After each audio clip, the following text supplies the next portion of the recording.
আত্তাহিয়াতু এর পিছনে এত সুন্দর একটি গল্প তা জানা ছিল না। আমার বিশ্বাস সবার ভালো লাগবে এবং পড়ার মনোযোগও বাড়বে ইনশাল্লাহ। আত্তাহিয়াতু আসলে অনেক গুরুত্বপূর্ণ একটি দোয়া।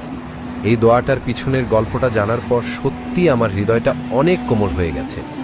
আত্তাহিয়াতু আসলে আল্লাহর সাথে আমাদের মহানবী সাল্লাল্লাহু আলাইহি ওয়াসাল্লাম কথোপকথন একটা অংশ, যা আমাদের মহানবী সাল্লাল্লাহু আলাইহি ওয়াসাল্লাম ইসরাইল মিরাজ যাত্রার সময় হয়েছে মহান আল্লাহর সাথে।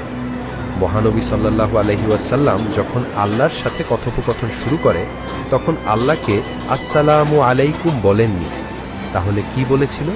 কারণ আমরা মহান আল্লাহকে বলতে পারবো না আল্লাহ আপনার উপর শান্তি নাজিল হোক, কারণ আল্লাহ নিজেই একমাত্র পৃথিবীর সকল শান্তি এবং রহমতের উৎপত্তিস্থল। মহানবী সাল্লাল্লাহু আলাইহি ওয়াসাল্লাম আল্লাহকে উদ্দেশ্য করে বলেছিলেন, আত্তাহিয়াতু লিল্লাহি ওয়াসসালাওয়াতু ওয়াত-তাইয়্যিবাতু, অর্থ যাবতীয় সম্মান, যাবতীয় উপাসনা ও যাবতীয় পবিত্র বিষয় আল্লাহর জন্য। উত্তরে মহান আল্লাহ বলেন, আসসালামু আলাইকা আইয়ুহান নাবিয়্যু ওয়া রাহমাতুল্লাহি ওয়া বারাকাতুহু, অর্থ হে নবী, আপনার উপরে শান্তি বর্ষিত হোক এবং আল্লাহর অনুগ্রহ ও সমৃদ্ধিসমূহ নাজিল হোক।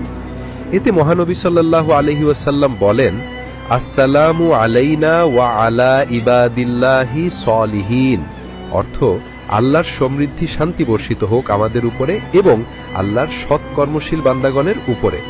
মহান আল্লাহ এবং মহানবী সাল্লাল্লাহু আলাইহি ওয়াসাল্লাম এই কথোপকথন শুনে ফেরেশতারা বলেন, আশহাদু আল্লা ইলাহা ইল্লাল্লাহু ওয়া আশহাদু আন্না মুহাম্মাদান আবদুহু ওয়া রাসূলুহু, অর্থ আমি সাক্ষ্য দিচ্ছি যে আল্লাহ ব্যতীত কোনো উপাস্য নেই এবং আমি সাক্ষ্য দিচ্ছি যে মুহাম্মদ সাল্লাল্লাহু আলাইহি ওয়াসাল্লাম তার বান্দা ও রাসূল।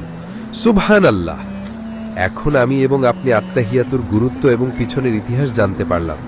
এবার একটু চিন্তা করুন তো, এই লেখাটি যদি আপনার মাধ্যমে অন্যান্য মানুষেরাও জানে তাহলে তারাও এই দোয়ার গুরুত্ব বুঝতে পারবে।